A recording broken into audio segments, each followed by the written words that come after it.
All right, guys. Welcome, guys, to another episode of the first and only podcast. It is yours truly, Vince, aka Mature the Servant.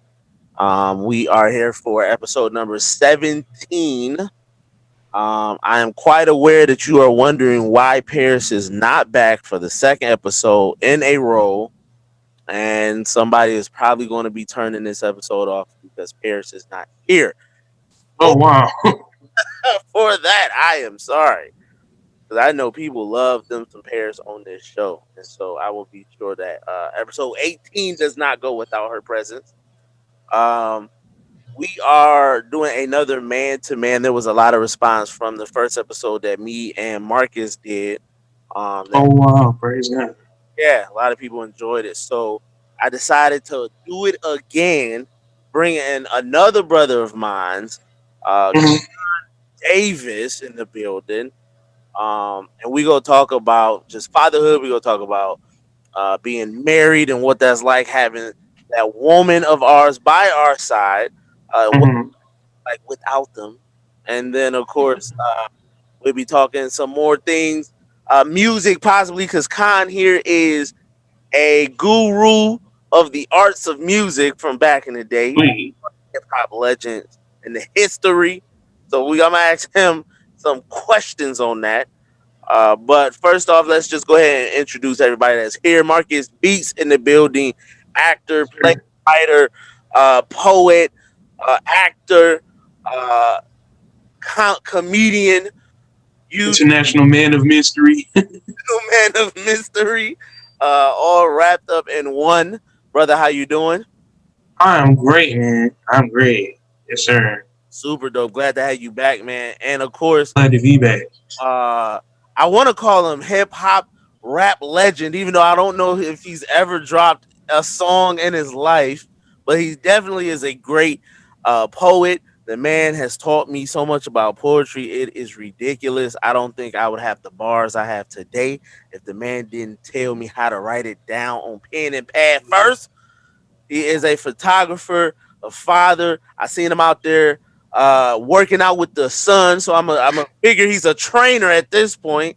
Uh, Kahn Davis, my brother, how are you? Excellent, Vince, man. Thank you for having me, man. It's an honor and a pleasure. Appreciate it, man. I am so grateful to have you here. So Kahn, I'm gonna start with you. We talked about being married. We talked about having kids. We talked about parenthood and all of that. How long have you been married? I have been married. Actually, my anniversary is coming up.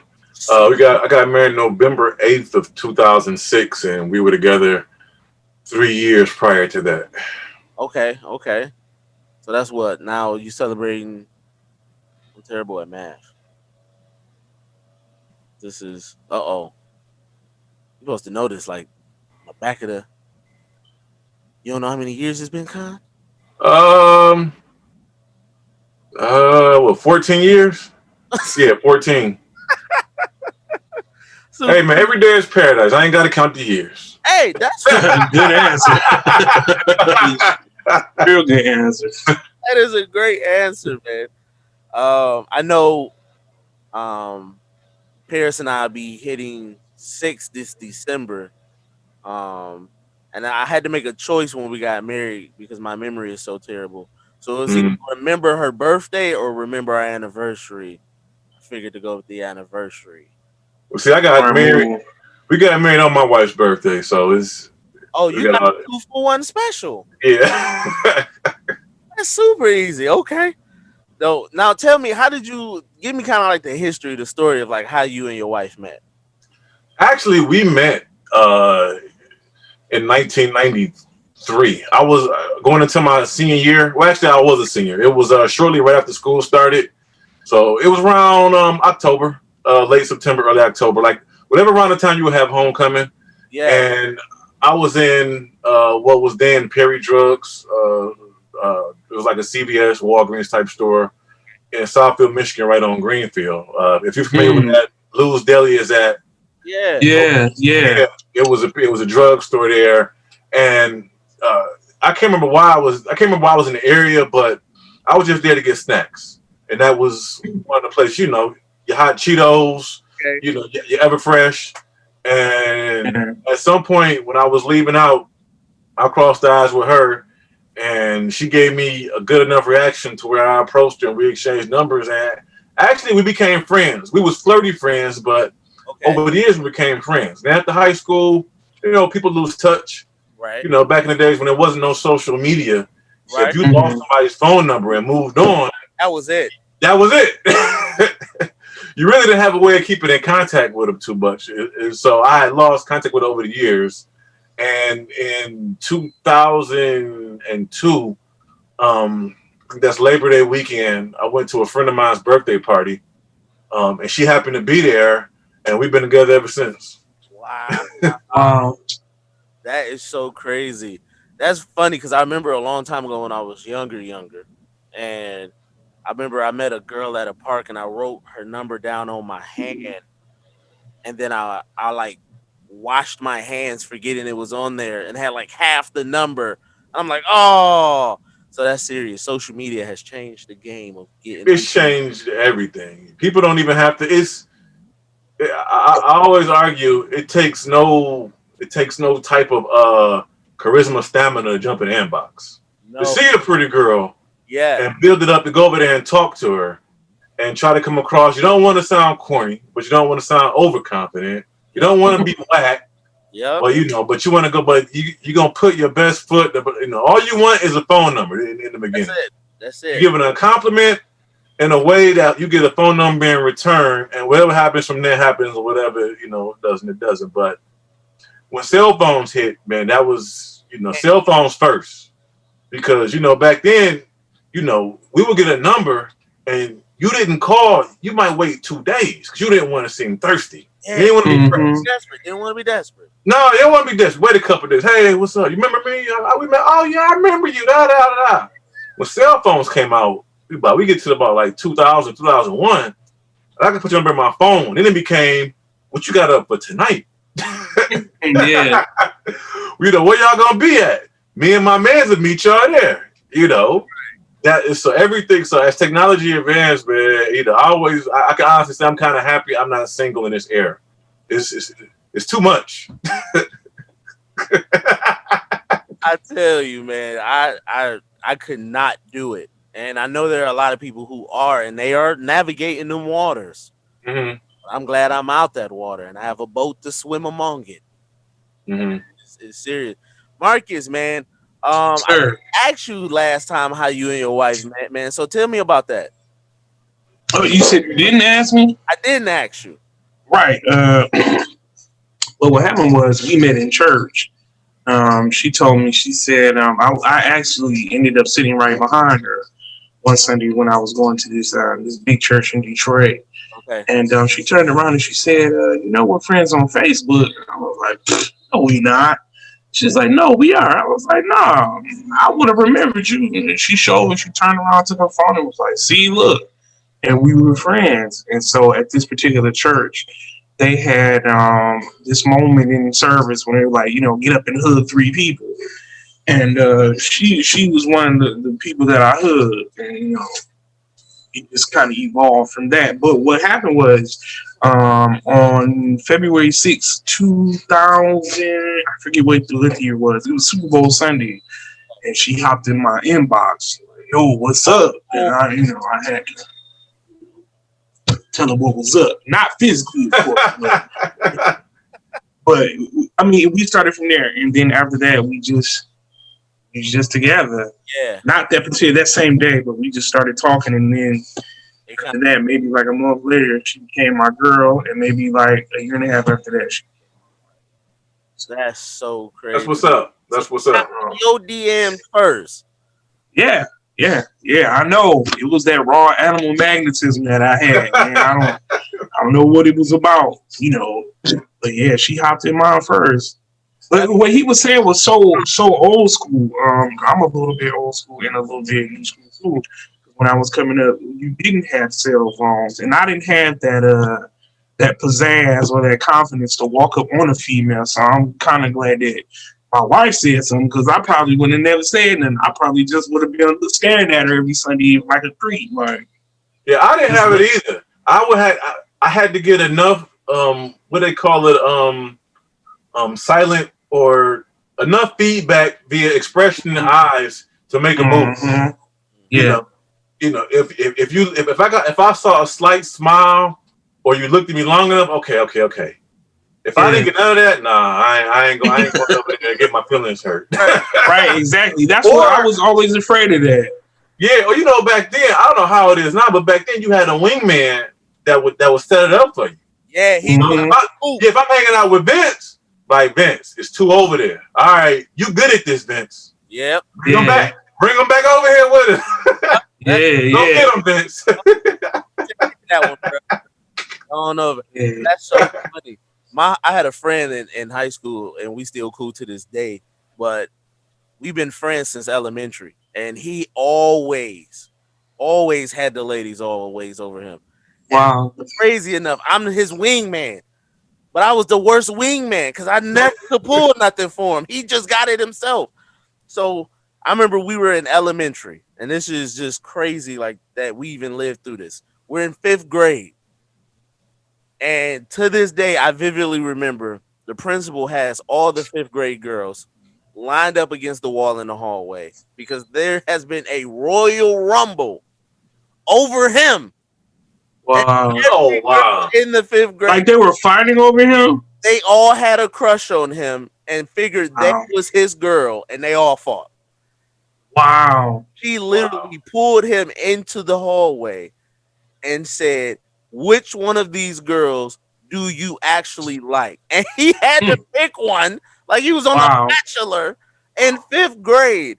And I Uh-huh. remember being like, for anyone who doesn't get picked, remember, I am here waiting. And Right. Right. I volunteer. I volunteer to take whoever doesn't get picked. And no, Right. but it's funny because that's for me and my wife how we met. I tell people all the time, like, I don't know what she was thinking or what the Lord did to her heart because I came at her so like incorrect at all. Like we were at church and so we meet and I tell her when I first got to the church, I saw her on stage and I told her this a couple weeks ago. I said, when I saw you, I automatically said like I'm gonna marry her. Instantly. I said that to my Wow. we were sitting in the front pew and I looked and it was her, her cousin, and some two other young ladies. And we sitting there, and of course we looking like, bruh, these they fine. You know what I'm saying? And so he already scoping out one. He was looking at her cousin. He like, yeah, bro, she thick. I'm loving it. You know what I'm saying? I'm like, yeah, she is. Good luck. You know what I'm saying? And then I saw Paris, and I'm like, I'm gonna marry her. Period. Straight up. So we had this play going on for I think it may have been Easter. And so I'm playing this like Roman soldier. I don't know what role she's playing. So I have this sword. You know, I got on a little waist belt they didn't gave me or whatever with my chest plate armor and my little helmet. I think I'm doing something. And so I go up to her and I had terrible game. Terrible game. I always replace terrible game with confidence. Sometimes it worked, sometimes it didn't. So I go up to her. Hey, say that again, Vince. That was profound, brother. Yeah, yeah. Don't Yeah. don't shortchange yourself. Say that one more time. I replaced terrible game with confidence. Yeah, hey, bro, Mm. there you go. I I'm think that feeling that. it was almost like arrogance to a degree. So I go up to her and I'm like, I need the number. Excuse me. Like, for what? And I'm like, to call you. And she's like, what you want to call me for? I was like, to talk to you. She's like, no, I'm okay. So I'm like, Wow. okay. Where's my pride? Somebody find it, pick it up for me because I didn't know what to do. So I was like, all right, so at this point I'm embarrassed, right? So I'm like, all right, if you don't give me your number, I'm roasting everybody that's around. I'm just gonna get the capping on them. Period. So she like, get the roasting. So I'm like, Wow. oh, I didn't see this coming. Challenging. Okay. So now I'm like, excuse me, you so fat, and I'm just roasting people, right? This is actually now turning her completely off from me while I'm Wow. trying to save myself from the drowning ship that I'm on. So we go like weeks. She's like so not talking to me, not really into me no more. And so I'm like, man, what am I gonna do? I completely botched this. And so one day she comes up to me, she gives me a tore sheet of paper and she wrote her number in red ink, and it said, "Call me only in case of an emergency." And Mm. I still have this sheet of paper to this day. So I found every fake reason in the book to call her, Marcus. Okay, I'm calling her like, Uh, can you pray for me? I just feel so depressed today. I just need you know what I'm saying? And she just like, yeah, all right, she prayed for me, then she get off the phone. I'm like, oh man, I gotta find something else. So I'm calling her every day with fake issues, like an emergency for this, an emergency for that. And eventually, like, we became friends. We talked all the time about stuff, and we just like found common interests. And then before long, it was like, don't you like me by now? She was like, I do. I was like, yes, I'm in there. You know what I'm saying? After that, rest of the yeah. story is so. But it's so interesting, man, how we all kind of come across our wives and like the story and the journey of that. Kahn, you going on? You said 14 years. You guys Yep. have Next month. 3 kids or 4 kids? Four. 4 kids, 2 boys, Yep. 2 girls, right? Yep. She had two and we made two. Okay, okay. So, what was that like? Starting with the first two that she already had, because that you Mhm. came in being a stepfather, right? Right. And then after that, you guys had two more. So, what was the initial like? Was that something that you were okay with in the beginning? Was that something that because certain men have issues being stepfathers, certain men don't. Was that something Yeah. that you I was okay with it. Well, a lot of it, we talking, I think, when, 2002 and 2003, when we first, start seriously dating. okay? So, I was older, and honestly, once you got out of high school and you start dating women, you're gonna end up dating women with children at some point, Mm-hmm. whether it's long Mm-hmm. term, short term, whatever it is. You're just gonna meet and have some sort of relationship. And so I had at least two pretty significant relationships with women that had children. And so, I was used to, and I kind of know how to govern myself. If you don't think you're going to be around, you don't make an attachment, and vice versa if you do. And my wife, Latasha, she was just as diligent. She told me, I think about a few weeks into it, and she was like, all right, I ain't, I don't play, you know, if you in it, you in it. If you ain't, you ain't. I got, me and that. You might, I'm not, most women just trying to be responsible, not in the trying to parade different men around their children, one after another. Yeah. So, she wanted, and because we had a history, so that was already set up. And so once that was established, I said, no, no, no. I'm in it. I'm in it. Let's do this. And so, like I said, it took off from there. Definitely. Now, was four children like always something you wanted? Did you have a set number in your mind? I never had a set number, but I do think, as we all, a lot of us, when you try to psycho evaluate yourself, I think being an only child and maybe coming from a family with not a lot of kids, I think to a certain degree, you know, I I may not have admitted it to myself, but it was something I did want, because I had no siblings, Right. didn't have a lot of first cousins my age, Mhm. and a lot of family I had wasn't in the state. So that was something that I always thought, the kids that had, brothers all and sisters all over the place, and I always thought that was pretty cool. So yeah, I think that it definitely didn't shy me away. You know what I mean? Like, you got two, let's make more. You know what I mean? I was down for it. To be honest with you. Yeah.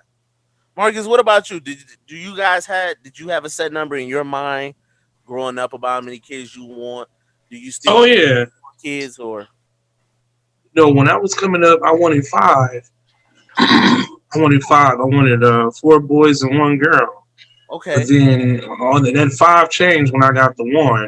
Like my wife had one before we got married, a son. So when I had a son, he was already like he was 9 when I met him. So we halfway there. 9 more years, he's at 18. So we good to go. But now I have a 2 year old. Yeah. And when I tell you I love her to death, but that 2 year old changed my mind about having five kids. Like, I don't know if I can do this. She's in everything all the time, Yeah. up the stairs, down the stairs, in the refrigerator, in the cabinet. trying to go outside, playing with her, want you to play with her, and I love it, But Right. I don't think I can do five. And then that delivery room experience really scared me off of five as well. Boy. Like I don't want to say I'm a punk or nothing, but it kind of turned me into one when I was in here. Like, Yeah. what is going on? Yeah. So yeah, Now, how did you I, feel? I mean, I would love to have one more, but that would be it. Now, how did you feel when you and your wife got together? Because, like you said, she already had a son when Hmm. you guys got together.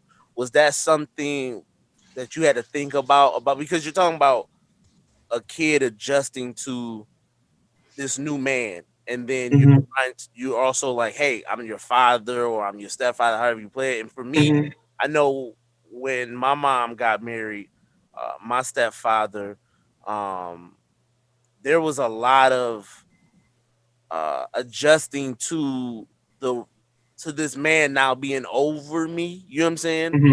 And Absolutely. having this type of authority, and then my mom like backing this man. I'm like, who is this guy? So Yeah, I can totally was relate. there something in your mind where where you had to think about that, like how do I connect with this guy, with this young man, and try to build something that we don't naturally have just from him being my own? Here's the thing. When I met him, when I first met him, I was nervous the night before I first met him. I was so nervous. I'm just, I didn't want to do an in-home situation, so I decided like, okay, well, if we're gonna go out, where would you like to go? Right. What would you like to do?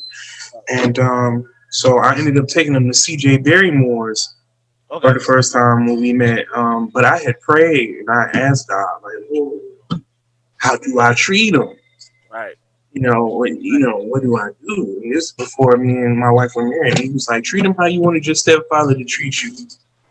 Okay. Um, because I had a stepfather, and when he came in initially, he wasn't. I believe that you can establish a good rapport with a child that's not yours if you come in the right way. Okay. What I mean by that is, you have to realize that it's an adjustment for the child too. It's not just I'm just here for your mom and skip you. Right. First time I met my stepfather, I had came in the house. Now by this time I'm still living with my mom. I'm helping my mom put groceries in the house. I came in the house. I didn't know who he was. First question he asked me when I went to the refrigerator was, "Did you wash your hands?" I'm like, wait a minute, like, Huh? who are you again? What? No, but I believe if you come in the right way, Yeah. you build a rapport. I think you have to establish a relationship. So like in the beginning of our relationship, it was more so a friend thing, Yeah. and it wasn't. I had no authority over him. I was dating his mom, and I had said it too. Like I would never date a woman with children. Hmm. I won't do it. I'm not gonna marry a woman with children. But like you said, coming out of high school, you're going to end up dating a woman that has children because a lot of these young ladies have children, Yeah. or one child or multiple children. But it was more so a friend thing. The problem came in is after we got married, and now my wife is looking for me to slowly assimilate into that authority figure um, for him, and it was kind of hard for me because not that he wouldn't respond to it, but when it comes to kids, like I'm kind of a pushover. I'm a softy or whatever. Um, and that's what the adjustment was to me from learning that I'm now not just a friend. I'm now a parent as well. You see what I'm saying? So that's what the only adjustment was for me. But as far as being starting out, it started out great. And we've had some issues or struggles, but overall, it's a great experience. It was Okay. a great experience, and I don't look at him as Steph. I look at him as mine. Right. You understand what I'm saying? How that's how it was. Amazing. Kyle, how about yourself? Did you feel like you had that type of adjustment for yourself as well, or was there a different Um, approach that you had? Or the biggest adjustment for me, my really was because you know, I was like 24 years old, 24, 25 years old, living by myself in my own house. And so, and we got together, like I said, that was what '02, August '02. Well, by that October, she was pregnant with my son. Mm. And by Um, that, and by a year and a half later, everyone was living with me. So, you know, you go from a home, so of course the whole house has to be adjusted to mhm. kids' rooms and things like that. So, and that was the biggest. And also, even personally, just career wise, this just was a lot of movement. It was what that did do. From a really, really, it really changed my goals because I had, Um, at that time, when we talking 02, 03, I was flirting with things. I was flirting with starting a photography business. I was flirting with writing. You doing it, but you ain't doing it. You know Right, what I mhm. mean? right, right, You, right. you talk about doing it more than you are actually doing it. Yeah. And so when my wife, when Natasha got pregnant, I said, okay, you know what? I'm not about to be 50 with a bunch of woulda, coulda, shouldas. And Yeah. I made a conscious choice to take, the things I say I want to do, the things I'm good at, I'm going to put maximum amount of effort, in all time I have away from my family into those things. I'm going to build those things, and that, and and I did, that's what I did. I went, so it was a lot, it was a lot going on in those first 2 years, and I even tell this to, fellow entrepreneurs, that don't sit on what you want to do. Build, especially when you have children or you're thinking about having them, or when you first have them. Build your brands and your businesses before you have kids when they're very small. When you got kids and all they want to do is be played with and put to sleep and fed. Mhm. Build it because when they get older and they got play dates and practices and hard homework. You know what I mean? Yeah. Life get away from you. Yeah. Because you're being a Yeah. parent, you're being a husband, you're being a father. Life will get away from you. Like don't sit there and sit on all the things you're trying to do. And so it was really a big wake up call for me in that aspect. Still, okay, you know what? I'm about to start this. I'm about to get this business. I'm about to. I start really, really curtailing my life to somebody that I'm focused on my goals and my family, and that is absolutely nothing else. Mm. Okay. Okay. So for that transition, like Mm, how do you manage that now? Because you got four kids, mm, all of them in stuff. The son is Kevin Durant out there every week. mm. Okay, how do you still take the time to do what you started way back when and try to keep that up now? Well, one, I'm better at it. The other part of the equation back then is that I went a little too hard. you know, there were years, especially when you get to around like after my youngest daughter was born. She was born in '08. Like I can't remember things that went on in my household because it was work. You know what I mean? I mean things were progressing. Like Vince, I was teaching at Detroit Impact. I Right. was also teaching at Citywide Poets. I'm photographing 50 weddings a year, 10 to 15 seniors. I had a couple other photographers photographing stuff for me. I still had my day job. I'm still a music writer for the Detroit Metro Times. I mean, from a goal perspective, I was killing everything I said. I got poems that were getting published. The things that I like to do that I said I was going to do, I was doing them. And so, but in doing that, that made me absent from the household. Even when I was there, I wasn't there. Even when I was there, I was sitting in front of the computer until 3 a.m. clicking. Whew. You know what I mean? Love That's that what you, life.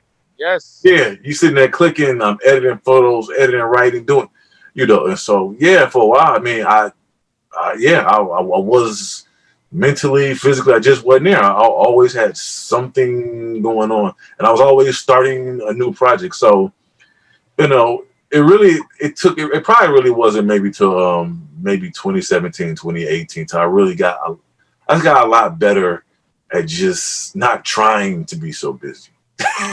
Okay. Because if photo business would slow up, I would start a new project. If public speaking, I do a lot of public speaking. If that wasn't popping, I would start something. No, I started an apparel line. It was always a creative venture Yeah. that I felt that I could modernize and also push. it's nothing's more than taking creating something that you like to do Yeah. and figuring out a way to make it profitable. Yep. And I was doing it one after another. Some Yep. stuff didn't do nothing, some stuff did. You know what I mean? But that balance, and so even now with COVID, with one thing with so much being shut down, um, people that know me would have thought that I would have found all this idle time to say, hey, you know what? I'm about to start. I got a great new idea. I'm going to finish my Right. autobiography. I'm about to this. Nah, man. I just focused on being a better husband. Okay. Okay. That's been my biggest. I just really spent we stream, we cook, we go on walks. Yeah. She hasn't seen me be this attentive probably in the history of us being together. Wow. You know what I mean? I did not, and that's very unlike me. I didn't start anything, any new creative venture, entrepreneurial thing. I didn't start anything. Yeah. Yeah. It was just me and her. Wow. That's great. Now, how was she in those seasons when you were like all in? You're grinding. You nonstop, one thing after the other. Did she ever give you that hint, like, "Hey, over here," or was it more like, "Okay, go ahead and do, I got this over here." What was like her role throughout those years? You know what? To her credit, she did make noise. She did complain. She tried to never overly complain because at the same time, she's also reaping the financial benefits of all of this. It is maintaining a lifestyle, a pretty good lifestyle we had established for ourselves. And so she tried, but she tried not to, not to overly complain as long as I didn't miss too much. But her role, because there's no way I could not have done all these things if she was the one going to a lot of the PTA meetings and doing a lot of the picking ups and dropping offs. You can't underestimate that. That when you got like when you're a goal driven dude and you always whether you're in the cubicle streets or the real streets, you're trying to create, you're trying to foster something, the next come up, the next something, and you got a wife or a girlfriend that's at home making sure everybody eats, everybody's fed, everybody's homework done. You can't discredit that. You know what I mean? You got to give her props. And I always I had somebody tell me that a lot of times, especially if you're like of a creative nature, it's hard to be maybe understood and supported. True enough. But you know what I mean? It's hard. Sometimes you don't get both. Yeah. And Yeah. I know for a fact she didn't necessarily understand everything I was trying to do, but she always maintained a certain level of support that allowed me to do it. And it wasn't. It was no way a lot of things I was going to be able to do with just without her support on. Yeah, that's true enough. I just echoed that same statement on Saturday when we did the virtual concert, and I was just telling people like, man, if she told me to stop today, I would. You know what I'm saying? Because what she's already done is enough for me to be like, I've done enough. I sit down. You know what I'm saying? And give it all back to you. But she has, Paris has been such a instrumental part in giving me the room. You know what I'm saying? And Yeah.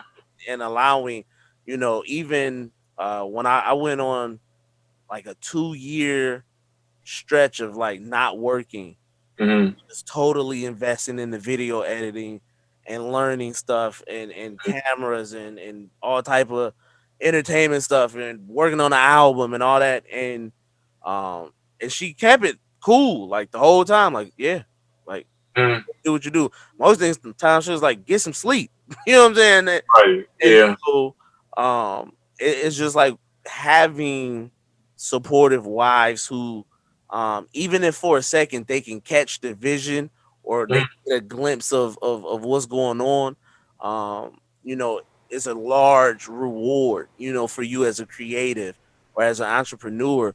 Marcus, how has it been for you in that, because you do a lot of poetry, you've done shows and plays.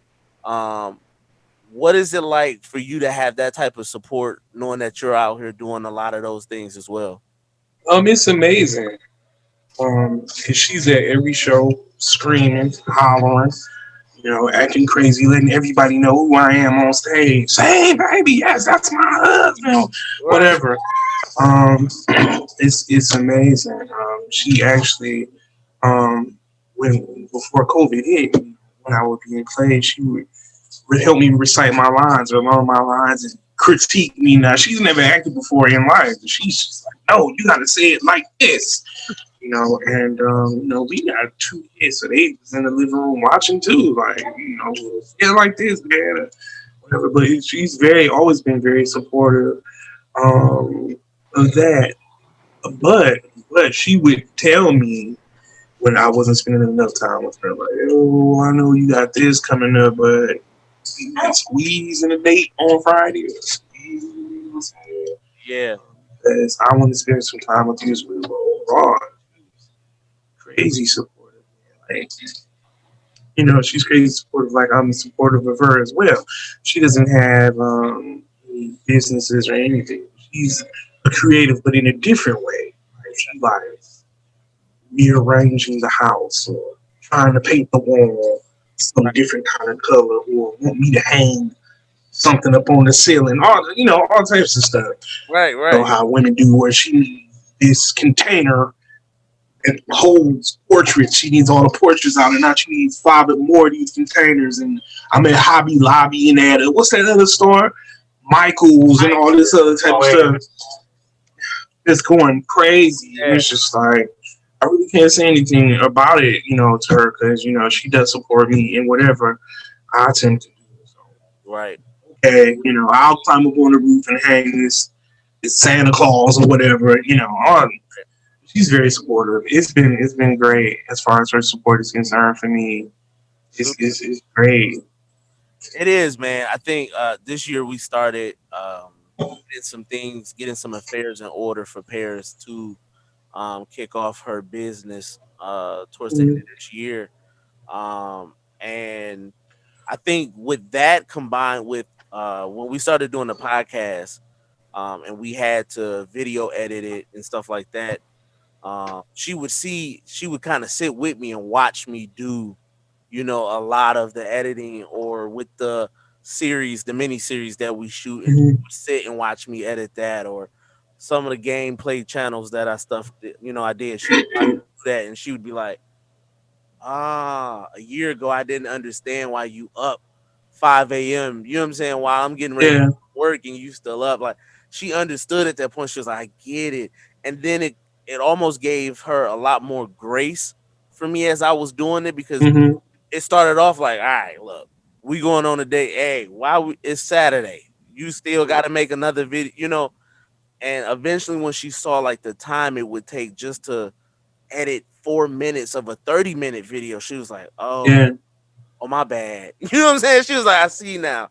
And so as we started even doing stuff for her business to be able to launch, she's like, oh wow, okay. So this is I gotta know what I gotta do. And so it's kind of cool now being able to give back and teach her all the stuff that I was learning in that time that she gave me to learn. And so it's so super dope, man, to have our wives be the super women that they are. Uh, Yeah. Con, with 4 kids, man, what is some of the best lessons you've learned as a father? um, can't parent every kid the same way. Okay, break it You down. know, Got it's kind of like coaching. In coaching, especially in football, a lot of times. I remember, you would like for those. I'm showing my age here, but two of my favorite coaches was Wayne Fonts of the Lions and Bill Oh Parcells of the yeah. Giants. Wayne Fonts was known as a players coach. His way of handling issues with players would be more about putting an arm around them. Say, hey, all right, next time, what you want to do is and then you have Bill Parcells. Bill Parcells was by far more known as a my way or the highway. Any little mistake, you're running laps, and I'm throwing 9 or 10 4-letter words at you back to back to back to back to back. You know what I mean? And I've learned parenting actually is very similar. okay. Very similar in the aspect of that. You know, when you have multiple children, that's something you will get more out of them discipline wise, or even just talking to them If it's more casual, it's more laid back. It's more putting arm around them. You're doing more talking with them than talking at them. And then there's some, some other children where, okay, you know what, you jacked up, you messed up. You might have to put the fear of God in them to get your point across. Right. But it's never one way. Is your kids, and it's funny. I had friends. The friends of mine that had siblings, with their parents. I remember that their parents, you could tell them something, which one of their kids had done it, and you could give them a scenario, and they could guess which one of their kids had did it pretty easily. Yeah. And you learn that and say, hey, I found, kind of say one of your daughters went up to the school and punched a guy, knocked him clean out. Well, I'm automatically know who that was. Right. Because when you're in tune, you know the personalities, and you got a parent according to that, especially this generation, even from a marriage perspective. I remember, I don't know what the debacle of the discussion was, but I just remember my wife was like, "All right, Kahn, you're not Robert, I'm not Cotel," and those are my grandparents' names. Okay. So basically, she was saying, "We this is not the '70s. This is not the '60s and '70s. This is not about to go down like that." You know Mm-hmm. what I mean? And it's similar with parenting. I think a lot of us that had, whether it's good mothers, good fathers, good grandparents, we always think that's the model. We want to do it like this. We want to be this type of husband like this. We want to parent. We want to do it how I was for a while. When I was little, well, that's that's not always the best idea. That's not always work. If anything, it's got to be tweaked. It's got to be modified. Right. Things change, ideas change. You know, with our I know for a fact that my grandfather, things he told me, the way he told me, the energy he was on, it was harsh a lot of times, but he was trying to prep me for survival. You know, he was raising a black kid in America. It Right. was about surviving. You Yeah. know, and he knew that for you to handle, you got to handle what I'm gonna give you, because if you can't, the world gonna eat you up. And Right. so I gotta make sure that skin is thick, because once you got there in the real world, man, they gonna spit you up and throw you out. Mm. Whether it's the corporate world or the hood, America will eat you up. Like what Pac said, America eats its babies. You know, Mhm. Yep. and so I think a lot of our parents, my parents, they parent us out of fear and just out of survival. And so, but again, and now that's not saying it's bad. That's what was needed for that time. And so, with our children, you tweak some of those things, you modify them. You do things a little differently, and you don't necessarily get upset. Like I said, when you see your spouse, well, if I would have did that when I was little, and you did it, I would have gotten in trouble, and my mother or my grandfather would have said, and that's the other aspect of it too, is that mutual respect when it comes to parenting. you Yeah. know, to say, well, okay, I see what you're doing, and not being overly critical, because everybody's trying to do their best. Right. Mhm. We know who we marry. Nobody's trying to parent out of aggression and just to be mean for no reason. We're all trying to do what we think is right, what we think needs to be Right. done. We're all trying to, man, make the best, help foster the best adults we can. And Sure. but I think at times, you got to have that conversation with, the spouse, with the wife, and vice versa, where they think, whether you're being too hard or you're not being hard enough.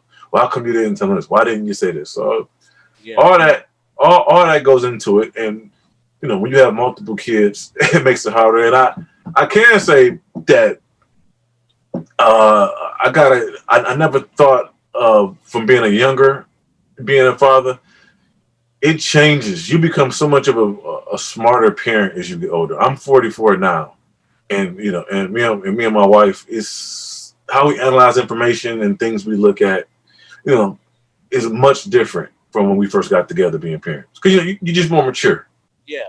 Just your outlook of the world, and we've been, you have multiple children, so you've done this 3 times already. You've done first grade 3 times, and so now you pick up, you're more perceptive on certain things. You analyze things different. because you've done this. You're smarter. You're better at it. So when people just starting out, there's nothing wrong with waiting. They have children. You only become smarter. Well, you should only become smart. Yes. You should. I know for us, we went through um, with Kobe. I mean, she's only one; she'll be two in January, and Mm, I my biggest, and I guess it's because I feel like the parent who's like, look at this generation. So I'm already like, oh my goodness, I don't want her to be wilding out on Twitter or on social media, on Instagram, twerking one day, you know, going ow. So I'm like, what do I do? Okay, I got to be extremely prepared to be hard on her. And so mm, we went through just the because my biggest fear was my daughter being one of the young women who grew up with those like really bad attitudes. And so Mm. um as soon as we started to see her lash out and have tantrums, I was like, the right hand of justice, and my wife she was like, "Bae, like really?" And I was like, "I'm not about to ignore this. If I ignore it now, she'll be flipping me the finger when she 12." And I'm like, "I don't want that." So, and so we went through that because where I felt, my wife was being too lenient. She felt I was being too hard. And now we going at it every day. I'm like, you not gonna hit her for that? You not she? Why you gotta hit her for everything? I'm like, why not? Like we just so it's so interesting us growing because with us being like new parents, we did not, you know, we really don't know what we doing. We like, I'm like, my mama, she put me in a boys' home, or she put mm, me in a home in general. It was a mixed home, but she put me in a home when I had got an F in a certain semester class. She was like, and I was turning 13. I was feeling myself. She was like, yeah, we go bring you back down to size. You know what I'm saying? And so, Wow. and she really like did things to really reinforce my attitude, my behavior. I remember slamming the door for the first time, like, thinking like, there we go. I seen this in the movies. That'll work. And like she mm. took the door off the hinges for a month, and I was just like, privacy gone. This is difficult. You know Mm. what I'm saying? Like she did Yeah. like very extreme things, and so I'm coming from that. Like, well, I had a very extreme mother. I'm not sure I'm ready to pull those things out the bag yet. So, we're like trying to figure out, like you say, we got the examples, but we're trying to, okay, I want to take something from this, not all of that. She coming from what she got, and then you're trying to like put it together. It can be complicating, and it could cause a lot of friction between two people. I mean, for us, it's been something we've been trying to work through, and now have a better, like you say, kind of a better respect for each other's parenting style. Where she's like, okay, I'm gonna let you be the authority, and I'm gonna let you correct in reason, and then I'm like, I'm gonna let you give grace in reason. You know what I'm saying? And we kind of both do that. Where because at first we would like do the, how you when somebody your parent your spouse do something and you kind of wish they did the other thing, so you kind Mm. of at them like, why you doing Yeah. It sounds like we all of us fall into. Is we all fall into the box at some point. Yeah. Whereas you parent, or even as a husband, you do things because, well, it's just how you're supposed to do it. Yeah. You know what I mean? Just Yeah. and I had to that was something that I had to learn, and my wife had to learn about me. We had to learn about each other. I mean, because after a while, you really, I tell people, you got to play to your strengths. Even as a spouse, as a parent, especially with your kids. Because one thing you can't give your kids what you ain't, but you can give your kids what you is. Oh, no. You know Oh, what I mean? that's good. I You know like what I that. mean? Like Mhm. every, well, other than the baby, other than my youngest, she 12, but all of them have been like to a Metro Times interview with me. They've Okay. been to poetry spots. They've been on photo shoots with me. You know what I mean?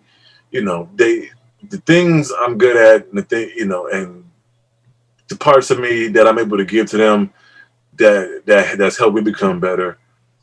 That's the parts that I'm best at giving to them. Yeah. Other stuff they ain't got to me. I've never been fishing. I've never been hunting. I've never been hiking. I've never been camping. Don't ask me to put together no bookshelf, no TV stand. Me and screwdrivers barely get along. I I don't have that to give. You Yeah. know, what I mean. I think my wife still has a hard time accepting that. Not hard time, but she just learned to accept. I'm just not the kind of person you're gonna ask. Hey, can you put up that ceiling fan? I'm gonna put it up, and when the guy get here, he can actually install it. I'm gonna set it out here on the box on the table. Yeah. You know what I mean? But that ain't what I am. I'm not. I'm not that kind of dad. You know what I mean? Yeah. Like you point out, me and Jay, my 17, we'll go out there, we'll work out, run some sprints, hit the weights, hit some squats. You know what I mean? Right. All you can do is give them what she is. You can't give them what you give them what you ain't. You're gonna drive yourself crazy because you're giving them what you think. Mm-hmm. None of us had perfect parents. Yeah. We ain't could. They weren't perfect, but the best of them, that's what they gave us. Right. Yeah. That was it's a I mean all of us have met people that their lives, even though maybe you have upbringing similar from economic standpoint, it's just like they did more stuff. But that's Yeah. because that's where they were. That's what their parents were into. Yeah. They were they were into getting big RVs and going cross country on trips. You know what I mean? That's what they were into. So it seems like they did all this stuff, but they just had got to experience, and get the gifts that what their parents were into, what they were able to give them. You Yeah. know, Marcus, how about you, man? What are some of the things that you're learning or have learned since you have a young one, and you have a son? What have you been learning or learned from this experience of parenthood? But just to piggyback off what Kahn said, but that you can't parent them the same way. It's like one of the truest statements I've ever heard. My 13-year-old, he's slick. He tries to get away with everything, but like everything. You tell him because they're doing the homeschooling thing now, and you tell him to go in his room and don't come out until the homework is done. Somehow, some way, he finds himself downstairs. Like, I'm hungry. Wait. You just ate like 20 minutes ago. Well, can I get a snack? Yeah, get a snack and go back to the room. My daughter, she's she's only 2, so she kind of has me wrapped around her finger or whatever. Oh, So I'm not, to be honest, I'm not really the disciplinarian in my house. My kids don't really fear me like that. They're afraid of their mother. Like they're terrified of her. The reason being, I believe, is because how I was raised. Like I had a very, very strict mom, and my father wasn't in the home, but he was around. My mom, like I was afraid of my mother because my mom play games. Like, you did what? Whooping when you get home. What you did? What? Getting right. the whooping later on. Like it was whooping Never again. I got a whooping on Christmas one time. How you get a whooping on Christmas? man. Me and my 2 sisters got whooped on Christmas one time. Like this is unbelievable. So when I was coming up and I decided I wanted to be a parent, I decided I didn't want to do that. Right. Because a lot of times I felt that there was a whooping, there was no lesson. Mm, See what I'm saying? Like it was whooping. Okay, what did I learn from this? Oh, whooping's hurt. yeah. Okay, Right. Right. but I like to teach lessons. Like I like to teach lessons. Like when I took my son out to eat, me, my wife, and my son before my daughter was born, we went out to eat one night, and he was just begging me, "Oh, please, can I get these fries? Can I get these fries?" They had bacon and cheese and all this other, but they were like an adult-sized portion. So I Oh, said, "Okay, are you gonna eat that?" He had a history of wasting food. I was like, "Are you gonna eat that?" "Yeah, I promise, I'm gonna eat it. I'm gonna eat it." We got the fries. Yeah, sitting at the table, we're eating. He's like, "Oh, I'm so full. I'm just gonna take the fries home. I'm gonna eat it tomorrow." So I said, "Okay, that's fine." So then he woke up in the morning. He's like, "Oh, I'm so hungry." I was like, "Huh?" go get those fries. Go eat those fries. That's a grown man portion. You want to eat them, you gonna eat them. So he lollygagging with the fries, playing with him with his fork, thinking I was just gonna say because I had said multiple times before because I got impatient with man, just go throw him away. But I wouldn't throw him away. So the week previous, he had been a youth speaker at a church. They actually paid him, $75. And I was telling him like, when you have, you take food, I didn't have a bridge card. You wasting money when you throw food away. So they had given him an offering of $75. So he was like, well, I don't want to eat the fries. I said, oh, you don't want to finish the fries? He's like, no. I was like, okay, it's fine. Go throw the fries away. When he thought he had got off scot-free through the fries. Where I said, wait, that envelope that your money in it? He was like, yeah. I was like, go get that for him. So he went and got it. I took a 20 out of the envelope, tore it up, flushed it down the toilet. I said, that's what you do anytime you waste food. Because money doesn't grow on trees. When I gotta wake up at 4 o'clock and warm the car up and go work in the plant for 10 hours, that's not free. This everything that you have on your back, I have to work hard to get it.